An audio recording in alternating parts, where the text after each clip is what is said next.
नमस्ते इंडिया। मेरा नाम है अमन कुमार शर्मा। स्वागत है आप सबका मेरे चैनल शर्मा जी क्लासेस पे। तो आज का हमारा चैप्टर काफी ज्यादा इंपॉर्टेंट है। आज का हमारा चैप्टर है ट्रायंगल। काफी ज्यादा दिक्कत रहती है इस चैप्टर में, काफी ज्यादा कंफ्यूजन रहती है, कॉन्फ्लिक्ट रहता है इस चैप्टर से रिलेटेड। तो आज वो सारे के सारे डाउट आपके क्लियर हो जाएंगे। बस वीडियो को लास्ट तक बने रहिएगा, ठीक है। तो चलिए स्टार्ट करते हैं। क्लास 9th में हमने बात की थी कॉन्ग्रुएंट फिगर की। अब कॉन्ग्रुएंट फिगर क्या होते हैं? दो कॉन्ग्रुएंट फिगर तब होंगे जब एक फिगर दूसरे को क्या कर लेगा, कंप्लीटली कवर कर लेता था। अगर किसी भी टाइप के पॉलीगन की मैं बात लूं, ट्रायंगल की बात करते हैं, अगर दो ट्रायंगल कॉन्ग्रुएंट हैं तो क्या होंगे? दोनों के दोनों ट्रायंगल की साइड्स और दोनों के दोनों ट्रायंगल के एंगल कैसे होंगे? सेम होंगे। लेकिन आज हमारा टॉपिक है सिमिलैरिटी। अब सिमिलैरिटी क्या होती है? काफी सारे फिगर जो सेम दिखाई देते हैं, क्या वो सिमिलर होते हैं या नहीं होते हैं? अगर हम बात करें स्क्वायर्स की, सारे के सारे स्क्वायर्स क्या होते हैं? सेम दिखते हैं। सारे के सारे स्क्वायर कैसे होते हैं? सेम होते हैं, क्योंकि उनकी कोरस्पॉन्डिंग साइड क्या होती है? Just look like same ratio में होती है। तो उन्हें हम क्या कह सकते हैं? Similar figures. यहाँ पे जैसे मैंने कुछ एग्जांपल लिए हैं सिमिलर फिगर्स के, यहाँ पे सर्कल्स लिए हैं। तो ये सर्कल क्या है? ये सारे के सारे सिमिलर सर्कल हैं। क्यों? क्योंकि इनकी जो रेडियस होगी वो कहीं ना कहीं पर सेम रेशियो में होगी। और सबसे बड़ी बात है कि ये लुक वाइज जितने भी सर्कल होते हैं वो सारे के सारे कैसे होते हैं? सेम होते हैं। तो ये क्या है? Similar circles. स्क्वायर्स की बात की जाए तो ये भी सारे के सारे फिगर कैसे हैं? सिमिलर स्क्वायर्स है। क्यों? क्योंकि इनकी जो कोरस्पॉन्डिंग साइड होती है वो क्या होती है? सेम होती है, सेम रेशियो में होती है। सेम नहीं होती, अगर सेम होती तो वो कॉन्ग्रुएंट होते हैं। सिमिलर ट्रायंगल्स की बात की जाए तो ये भी क्या है? Similar triangles. All regular figures mostly क्या से होते हैं? सिमिलर ही होते हैं। रेगुलर फिगर्स क्या होते हैं? जिनकी कोरस्पॉन्डिंग साइड्स कैसी होती हैं? इक्वल होती हैं। स्क्वायर की बात की जाए, स्क्वायर जितने भी टाइप के आप स्क्वायर लोगे वो क्या होंगे? सिमिलर होंगे। इक्विलैटरल ट्रायंगल की बात की जाए तो सारे के सारे रेगुलर इक्विलैटरल ट्रायंगल, क्योंकि इक्विलैटरल ट्रायंगल कैसे होते हैं? रेगुलर होते हैं। तो सारे के सारे इक्विलैटरल ट्रायंगल कैसे होंगे? सिमिलर होंगे। तो सिमिलर से हम ये क्लियर कर दूं कि ऐसे फिगर जो दिखने में सेम होते हैं उन्हें हम क्या कहते हैं? सिमिलर फिगर कहते हैं। अब ये सर्कल क्या है दिखाई दे रहे हैं? ये सेम दिखाई दे रहे हैं, तो ये क्या है? Similar figure, similar squares, similar triangles. अब एक मोस्ट इंपॉर्टेंट बात कि all congruent figures are similar but all similar figures are not congruent. अगर सारे के सारे जो फिगर कॉन्ग्रुएंट होते हैं वो मोस्टली कैसे होते हैं? सिमिलर भी होते हैं। बट ये जो फिगर हमें दिखाई दे रहे हैं ये सिमिलर है।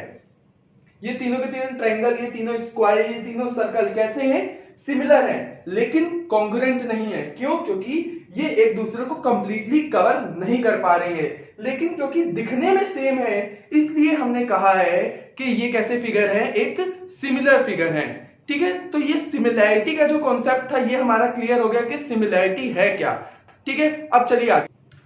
चलिए अब हम बात कर लेते हैं सिमिलैरिटी ऑफ ट्रायंगल के बारे में। तो सिमिलैरिटी ऑफ ट्रायंगल क्या होता है? दो ट्रायंगल सिमिलर कब हो सकते हैं? इधर उनकी कोरस्पॉन्डिंग साइड्स जो हैं या तो वो सेम रेशियो में हो या जो उनके कोरस्पॉन्डिंग एंगल हैं वो इक्वल हो। जैसे कि अगर हम बात करें इक्विलैटरल ट्रायंगल की तो उनके सारे के सारे एंगल कितने डिग्री के होते हैं? 60 डिग्री के। उस केस में each and every equilateral triangle कैसे होते हैं?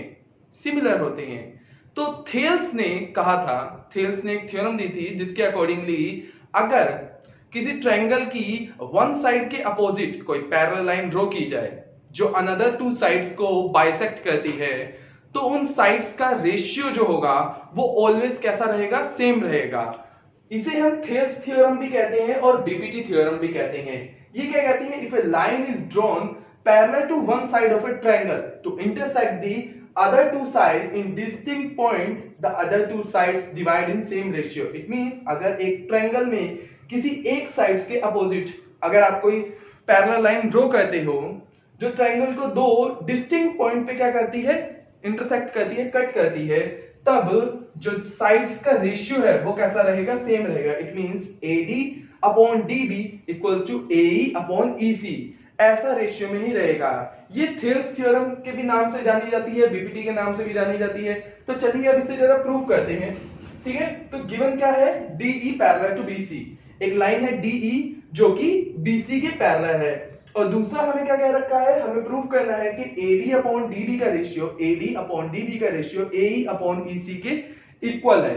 तो जरा स्टार्ट करते हैं, ठीक है। फर्स्टली इन ट्रायंगल ADE, इस ट्रायंगल की बात करें तो हमें क्योंकि AD चाहिए तो फर्स्टली हम ट्रायंगल ADE में चलते हैं। ADE का एरिया ऑफ ट्रायंगल क्या होता है, ठीक है, यहां पे जरा लिख देता हूं, ठीक है। Solution in triangle ADE, ADE में चलते हैं सबसे पहले। तो एरिया ऑफ ट्रायंगल ADE, आपको पता ही है एरिया ऑफ ट्रायंगल क्या होता है, 1/2 बेस, यहां पे हमारा होगा बेस AD और हाइट क्या हो जाएगी NE, AD इंटू NE, ठीक है। यहां तक क्लियर हुआ। दूसरी तरफ हम चलते हैं ट्रायंगल DBE में। In triangle DBE, area of triangle DBE is equals to 1/2। अब यहां पर बेस तो है ही नहीं, लेकिन हम बेस लेंगे NE को, ठीक है, सॉरी बेस लेंगे DB को और हाइट लेंगे हम NE को। बेस हमारा वर्क करेगा DB और हाइट वर्क करेगी NE। ऐसा क्यों हुआ, क्योंकि ट्रायंगल तो हमने DBE सपोज किया था, तो ये NE कहां से आ गया। NE इसलिए आया कि अगर आपके पास कभी इस टाइप का कोई ट्रायंगल आता है, ठीक है, जहां पे आपको बेस अपॉन हाइट की प्रॉपर्टी के थ्रू एरिया गेन करना है, तो हम देखते हैं कि इस पे फॉल होने वाला इस लाइन को अगर हम एक्सटेंड करते हैं तो चेक करते हैं कि क्या अपोजिट वर्टेक्स से कोई परपेंडिकुलर ड्रॉ हो रहा है। तो इसको हम क्या लेते हैं, हाइट, और जो हमारे पास उसका बेस दिया होता है हम बेस यही लेंगे, ठीक है। सपोज ट्रायंगल ABC है और ये कोई पॉइंट D ले लिया, तो एरिया ऑफ ट्रायंगल हम कैसे निकालेंगे, 1/2 BC इंटू AD। बेस के लिए BC लेंगे और हाइट जो लेंगे वो हम AD को टेक कर सकते हैं, इसलिए यहां पे area of triangle 1/2 DB into NE लिया है, ठीक है। अब हम क्या कर लेते हैं, इन दोनों का रेशियो फाइंड आउट कर लेते हैं। Now area triangle ADE upon area triangle DBE, 1/2 AD into NE, AD into NE upon 1/2 DB into NE। NE से NE कैंसिल, 1/2 से 1/2 कैंसिल, बचा क्या, AD upon DB। Same as ये हमने इस साइड के लिए दिया था, अदर साइड के लिए लेंगे, ठीक है। तो यहीं पे लिख देता हूं, इन ट्रायंगल ADE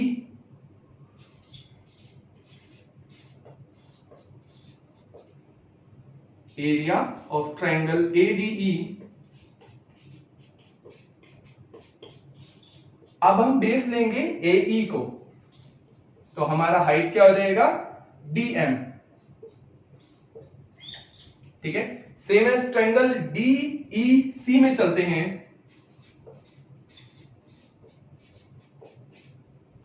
ठीक है। तो यहां पे भी एरिया ऑफ ट्रायंगल DEC कितना हो जाएगा, 1/2 EC इंटू सेम यहां पे भी वही प्रॉपर्टी DM आ जाएगा, ठीक है। अब यहां पे भी क्या कर लेते हैं, रेशियो फाइंड आउट कर लेते हैं। Area triangle ADE upon area triangle DEC, ठीक है। तो 1/2 AE into DM upon 1/2 EC into DM, DM से DM कैंसिल, 1/2 से 1/2 कैंसिल, AE अपॉन EC बचा यहां पे भी, ठीक है। यहां पे लिख देते हैं AE अपॉन EC, ठीक है। अब यहां पे ट्रायंगल DEB, ठीक है, area of triangle DEB is equal to the area of triangle DEC। क्यों, हमने 9th में एक थ्योरम पढ़ी थी, व्हेन एक triangle lie between two parallel lines, तब उनका एरिया कैसे हो जाता है, इक्वल हो जाता है। यहाँ पे दो ट्राइंगल है, इनका एरिया इक्वल होगा because they lie between two parallel lines.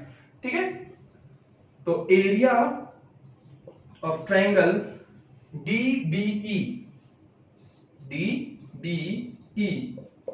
is equals to the area of triangle DEC. Why? Lie between same parallel lines.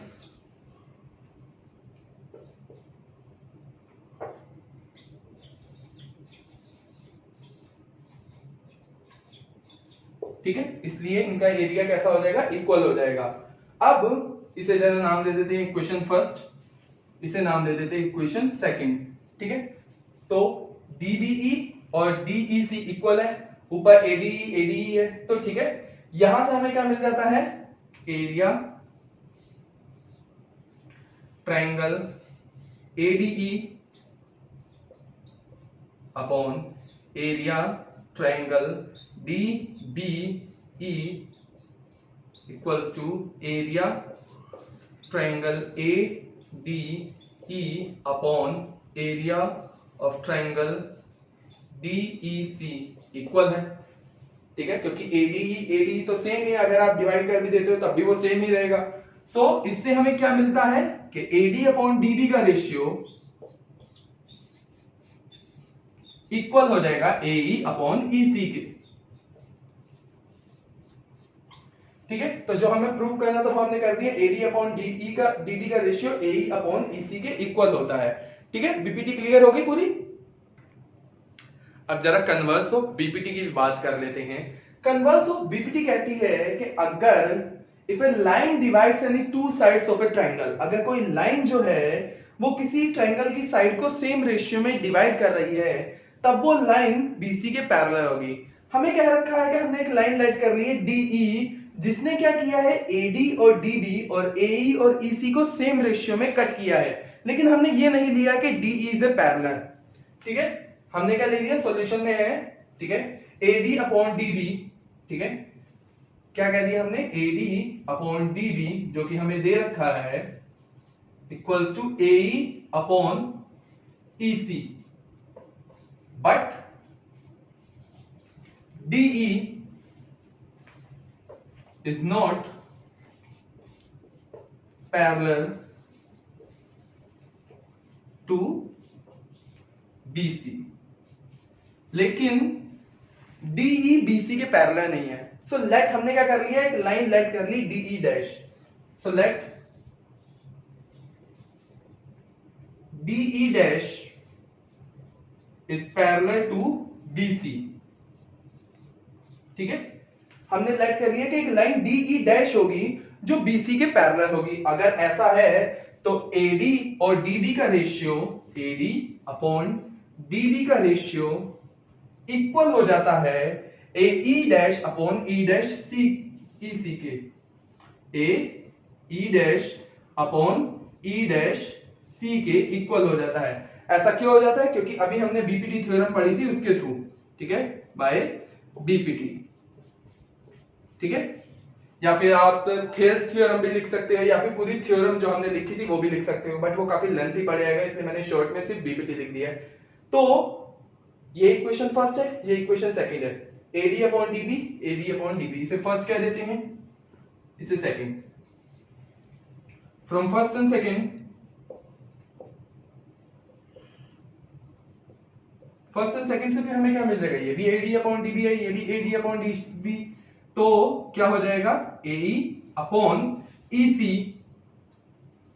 Equal हो जाएगा AE dash upon E dash C के। लेकिन अभी भी हमारा कुछ प्रूव नहीं हुआ। अब हम क्या करते हैं, दोनों तरफ 1 ऐड कर देते हैं, +1 +1। ठीक है, एलसीएम लेंगे तो EC बॉटम में AE plus EC equals to E dash C AE dash plus E dash C। ठीक है, आगे लिख देते हैं ए ई प्लस ई सी क्या हो जाएगा, ए ई प्लस ई सी क्या हो गया, ए सी हो गया। ए सी अपॉन क्या है, ई सी। दूसरी तरफ ए ई डैश और ई डैश सी भी क्या हो गया, ए सी हो गया हमारा, अपॉन ई डैश सी। ठीक है, ये कट हो जाएगा, क्या हो जाएगा, क्रॉस मल्टीप्लाई करेंगे तो E C equals to E dash C. It means क्या है, जो पॉइंट ई है, इट मींस ई डैश कौन साइड, ई डैश और ई जो है वो डिफरेंट पॉइंट नहीं है, एक ही पॉइंट है। ठीक है, क्योंकि ई सी और ई डैश सी सेम है। इट मींस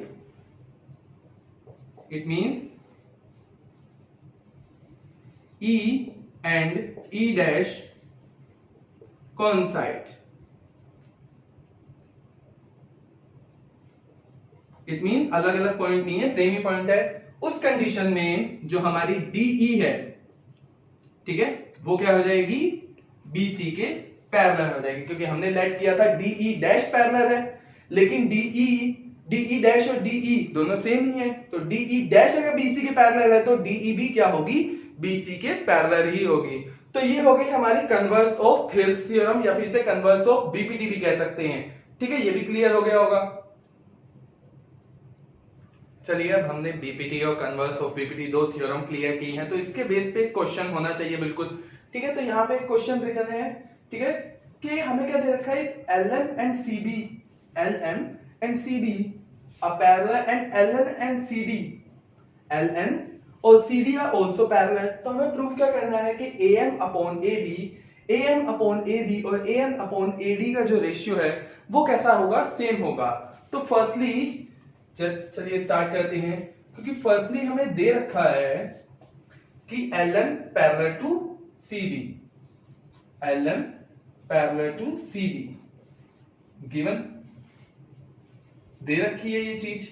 तो हमें पता है बीपीटी का यूज करके इस ट्रायंगल के जो रेशियो होंगे, it means AM upon MB equals to AL upon LC हो जाएंगे। ठीक है, अभी हमने बीपीटी थ्योरम में पढ़ा था, ठीक है, बाय बीपीटी। ठीक है, बीपीटी में अभी हम पढ़ चुके हैं कि अगर किसी ट्रायंगल की दो साइड पैरेलल है तो उनकी कॉरस्पॉन्डिंग साइड्स का जो रेशियो होता है वो कैसा होता है, इक्वल होता है। तो AM अपॉन MB और AL अपॉन LC का भी रेशियो क्या होगा, इक्वल होगा। चलिए बात कर लेते हैं LN जो कि पैरेलल है। दूसरा भी हमें कंडीशन दे रखी है कि LN पैरेलल है CD के, ये भी गिवन है। ठीक है, तो यहां पे भी अगर हम बीपीटी यूज करते हैं तो AN अपॉन ND का रेशियो, AN अपॉन ND का रेशियो किसके इक्वल हो जाएगा, AL अपॉन LC के। यहां पे भी कौन सी थ्योरम हमने यूज की है, बाय बीपीटी। ठीक है, इसे जरा नाम दे देते हैं इक्वेशन फर्स्ट, इसे नाम दे देते हैं इक्वेशन सेकंड। तो AM upon MB, AN upon ND, यहां पे क्या है, AL upon LC, AL upon LC। तो यहां पे AL अपॉन LC की जगह क्या आ जाएगा, AM अपॉन MB फ्रॉम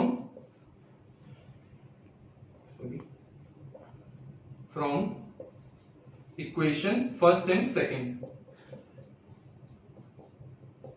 ठीक है, क्या हो गया हमारा, AM अपॉन MB जो है हमारा वो इक्वल हो गया है अब AN अपॉन ND के। लेकिन ये तो हमारा आंसर नहीं है, क्योंकि हमें तो प्रूव करना है AM अपॉन MB। यहां पे क्या है, AM अपॉन MB। ठीक है, हमें प्रूव करना है AM upon AB, AM upon AB। तो वो कैसे होगा, ठीक है, अब AB जो हमें लेके आना है MB से, इसमें क्या और ऐड करना पड़ेगा, MB में क्या और ऐड चाहिए, हमें AM चाहिए। इट मींस जो न्यूमरेटर है वो डिनोमिनेटर में ऐड करना पड़ेगा, जो कि पॉसिबल नहीं है। तो इसका क्या करते हैं, अब हम कन्वर्स कर लेते हैं। It means MB upon AM का रेशियो जो है वो इक्वल हो जाएगा ND अपॉन AN के। कन्वर्स कर लेते हैं, अपोजिट कर लेते हैं, ठीक है, इनवर्स ले लेते हैं। ठीक है, इनवर्स, ठीक है, इनवर्स करने के बाद हमें ये इक्वेशन ऑब्टेन हुई। अब क्या करते हैं, दोनों साइड +1 कर लेते हैं, mb upon an +1 equals to nd upon an, nd upon an +1। ठीक है, तो यहां पे mb plus am upon am आ जाएगा, एलसीएम करेंगे तो यहां पे an nd प्लस an। ठीक है, nd प्लस an क्या हो जाएगा, nd प्लस an पूरा आ गया ad, तो ये हो गया हमारा ad अपॉन an। दूसरी तरफ हमारा mb plus am, mb plus am क्या होगी पूरी, ab upon am, am upon ab, an upon ad। Converse आ रहा है तो इसे क्या कर दीजिए, सॉरी इनवर्स कर लेते हैं, तो हमारा आंसर हो जाएगा am upon ab equals to an upon ad। ठीक है, इनवर्स कर दिया हमने उस इक्वेशन का और हमारा क्या हो गया, आंसर हमें ऑब्टेन हो गया। जो हमें प्रूव करके लेके आना था वो हमने क्या कर दिया, प्रूव कर दिया।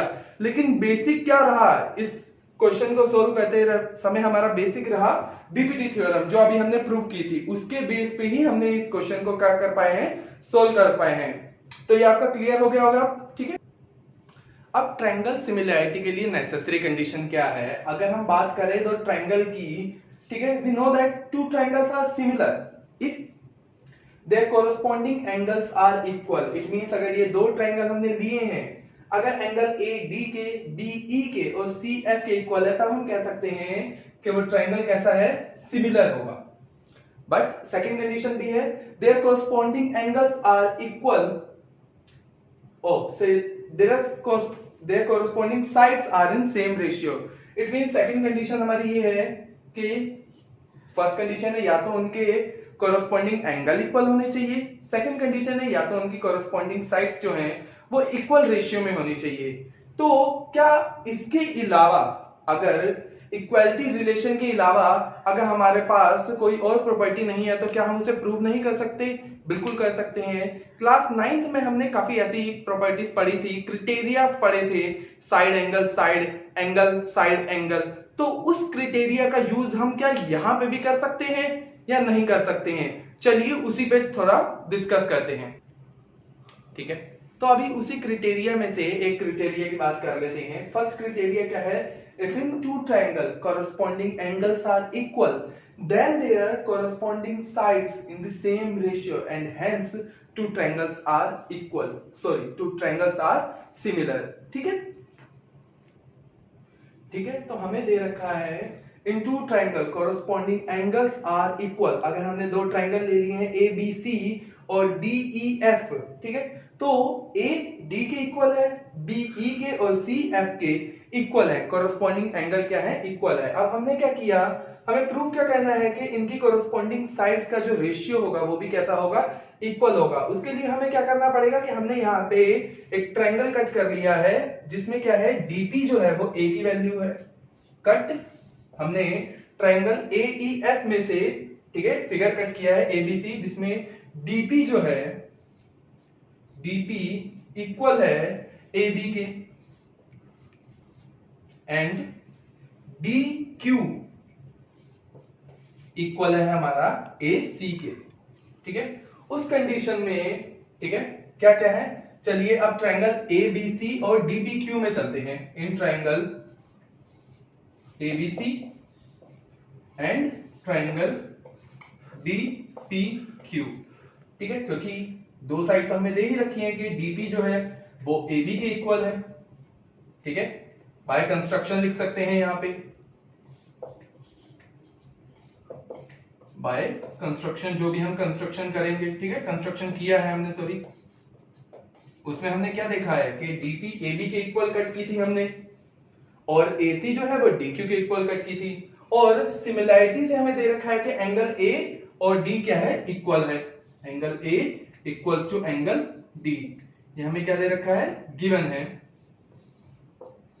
तो ये दोनों के दोनों ट्रायंगल कैसे हो गए, कॉन्ग्रुएंट हो गए। Triangle A B C equals to triangle D P Q, ठीक है, कॉन्ग्रुएंट हो गए बाय साइड एंगल साइड से, ठीक। अब उसके बाद क्या किया हमने, इसके बाद देखा कि बी जो है वो पी के इक्वल होगा, एंगल बी एंगल पी के इक्वल होगा कॉरस्पॉन्डिंग एंगल से, सॉरी बाय सीपीसीटी से, ठीक है, क्योंकि अगर दोनों के दोनों ट्रायंगल इक्वल हैं, ठीक है, तो बाय सीपीसीटी से इनके कॉरस्पॉन्डिंग एंगल भी कैसे होंगे, इक्वल होंगे। अगर ट्रायंगल कॉन्ग्रुएंट है तो कॉरस्पॉन्डिंग एंगल भी कैसे होंगे, इक्वल होंगे, ठीक है। लेकिन हमें कंडीशन दे रखी है कि बी जो है वो तो ई के इक्वल है, यहां पे बी पी के इक्वल है, तो क्या हो जाएगा, पी ई के इक्वल हो जाएगा, एंड एंगल बी जो है वो ई के इक्वल है। गिवन कंडीशन है, ये तो दे रखी है हमें। तो एंगल पी जो है वो एंगल ई के इक्वल हो गया। अगर एंगल पी एंगल ई के इक्वल है तो इट मस्ट के पीई एक ट्रांसवर्सल की तरह एक्ट कर रही होगी और पी क्यू ई एफ के कैसे होगी, पैरेलल होगी। किस प्रॉपर्टी से, corresponding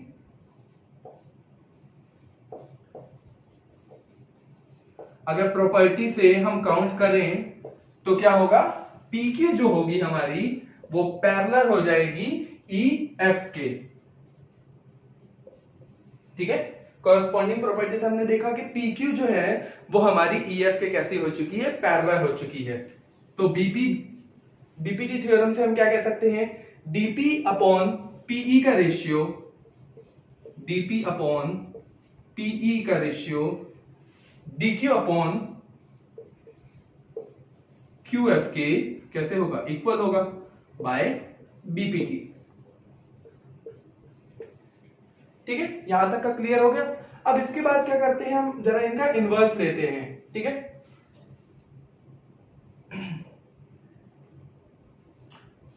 PE upon DP equals to Q F upon D Q.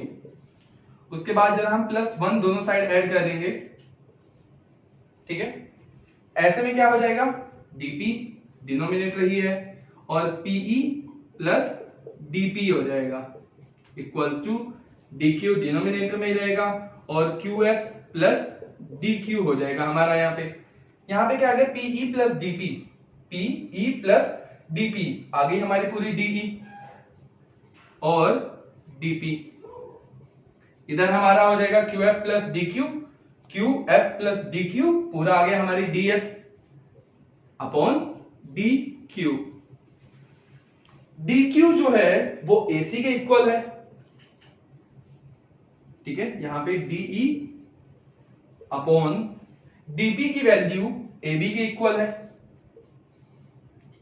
और ऊपर का जो हमारा है डीएफ, जो हमारा डिनोमिनेटर है डीक्यू, डीक्यू इक्वल है एसी के। अगेन जरा इसे इन्वर्स कर देते हैं तो एबी अपॉन डीई का रेशियो इक्वल है हमारे एसी अपॉन डीएफ के, ठीक है। तो जो हमें प्रूव करना था वो हमने कर दिया कि कोरोस्पोंडिंग साइड का रेशियो भी क्या है, इक्वल होगा। इसे एंगल एंगल एंगल क्राइटेरिया भी कहते हैं, एंगल एंगल एंगल के बेसिस पे ही हमने इसको प्रूव किया है, तो इसे एंगल एंगल एंगल क्राइटेरिया भी कह सकते हैं, ठीक है। चलिए अब हम जरा एंगल एंगल क्राइटेरिया पे भी बात कर लेते हैं। इट मींस अगर ट्रायंगल के दो एंगल इक्वल हैं तो क्या वो सिमिलर हो सकते हैं या नहीं हो सकते हैं।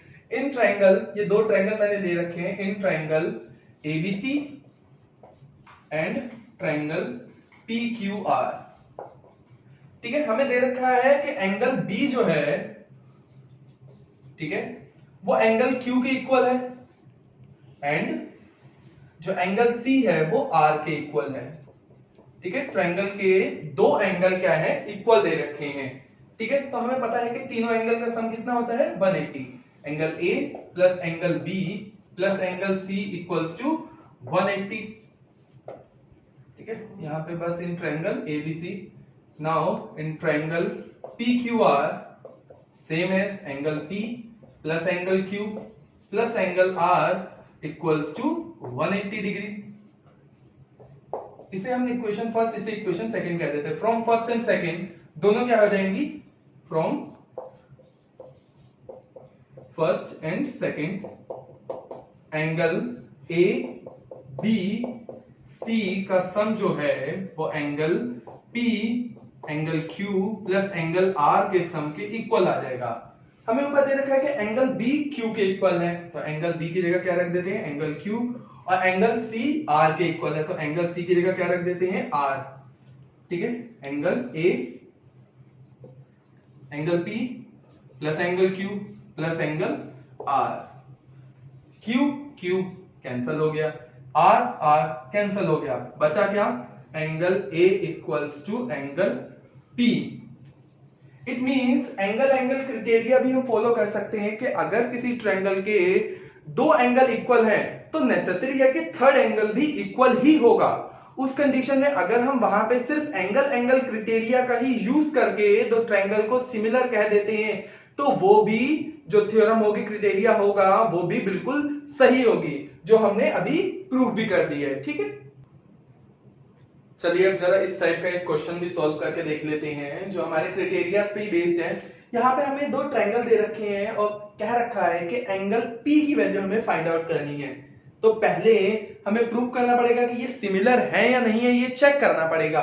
ठीक है, तो फर्स्टली चेक कर लेते हैं। यहाँ पे 6√3 है एंड यहाँ पे 3√3 है, तो उम्मीद लग रही है कि PR अपॉन AC का रेशियो चेक करते हैं। ठीक है, PR की वैल्यू है हमारी 6√3। ठीक है, वहां पे हमारी 3√3, √3 से √3 कैंसिल, 3 2 6, तो हमारा रेशियो आ गया है 2/1। ठीक है, दूसरा PR देखा हमने, यहाँ पे AC देखा। ठीक है, नेक्स्ट अब देख लेते हैं AB और RQ को। ठीक है, तो RQ अपॉन AB, RQ की हमारी वैल्यू है 7.6 और AB की हमारी वैल्यू है 3.8। ठीक है, जस्ट डबल ही है, 3.8 का डबल होता है 7.6 से, 2/1 आ गया। लास्ट हमारा बचा है PQ upon BC, PQ upon BC। ठीक है, तो यहां पे कितना है 12/6, 6 2 12, तो ये भी हमारा कितना आ गया 2/1। ठीक है, तो हमें क्या दिख रहा है कि यहाँ पे जो कोरोस्पोंडिंग साइड्स का जो रेशियो है, ठीक है, PR अपॉन AC इक्वल है RQ अपॉन AB के एंड PQ अपॉन BC के। ठीक है, तो कोरोस्पोंडिंग साइड्स का क्या है, रेशियो कैसा है, इक्वल है। ठीक है, तो it means triangle ABC and PQR कैसे हैं, सिमिलर हैं। ठीक है, तो PRQ triangle PQR is just similar to triangle ACB। ठीक है, ट्रायंगल PRQ ACB के इक्वल है। उस कंडीशन पे हमारा एंगल P जो होगा, ठीक है, जस्ट वेट, क्योंकि PR इक्वल है AB के, नो, PR इक्वल था AC के, तो PR अपॉन AC। ठीक है, जस्ट वेट। ठीक है, ट्रायंगल ABC देखते हैं किसके सिमिलर है हमारा। ठीक है, क्योंकि AB हमारी इक्वल थी RQ के।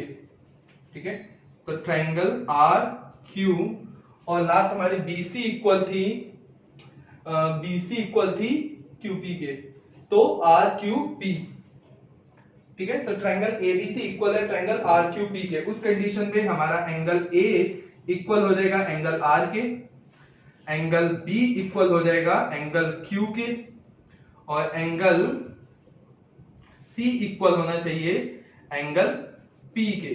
ठीक है, A एंड B की वैल्यू दे रखी है हमें। चलिए पहले एंगल C की वैल्यू निकाल लेते हैं। Angle A in triangle ABC, ठीक है, triangle A plus triangle B plus triangle C equals to 180 degree.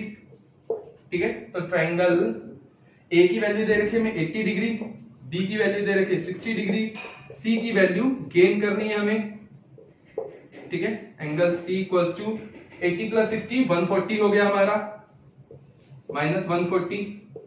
तो एंगल सी की वैल्यू है ये हमारी 40 डिग्री, और एंगल सी किसके इक्वल है, पी के। तो एंगल पी की भी वैल्यू कितनी आ गई हमारी यहाँ पे 40 डिग्री। तो हमें कहा गया था कैलकुलेट करने के लिए एंगल पी की वैल्यू, तो वो हमने क्या करनी, कैलकुलेट करनी। पहले रेशियो चेक किया कि क्या रेशियो सिमिलर है या नहीं है। उसके बाद ध्यान रखने वाली बात ये है कि एबीसी पी क्यू आर के इक्वल नहीं थी, वो आप कोरस्पॉन्डिंग साइड से चेक करोगे कि कौन सा ट्राइंगल एबीसी किस टाइप के आर क्यू पी के इक्वल है। पी क्यू आर के अगर लिख देंगे तो वो हमारा गलत हो जाएगा, ठीक है। तो वो हमें चेक करना पड़ेगा, ठीक है। सो आई होप ये जितना भी मैंने आज क्लियर करवाया ये आपका क्लियर हो गया होगा। जो नेक्स्ट जो डाउट रह गए हैं वो हम नेक्स्ट सेशन में क्लियर करेंगे, ठीक है।